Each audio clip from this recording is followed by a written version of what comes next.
Уникальный терапевтический метод глубинной релаксации внедряют якутские врачи-остеопаты. Сегодня в Якутске открылся центр здоровья, где можно восстановить свои силы и поправить здоровье. Подробнее в сюжете Сусанны Рожиной.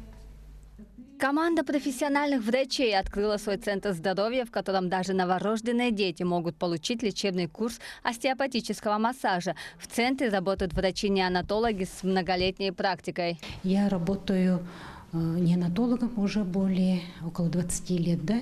Вот здесь полностью комплексно может получить помощь родителей. Они могут получить остеопатическую помощь, да, помощь мануального терапевта, могут получить массаж обычный, да, традиционный классический массаж.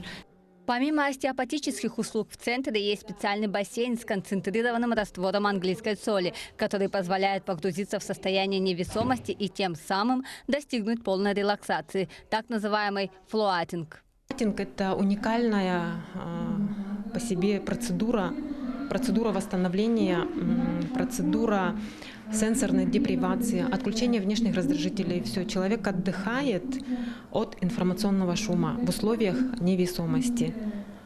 В теплой воде, растворенная английская соль, магний СО4. Плотность воды очень высокая, и человек лежит буквально в отсутствии гравитации.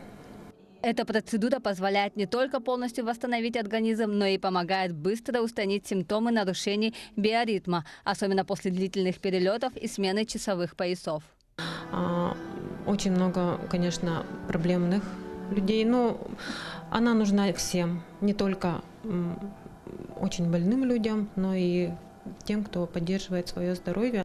Кроме того, в центре можно получить курс обычного массажа, перманентный макияж, маникюр, педикюр, в том числе и медицинский.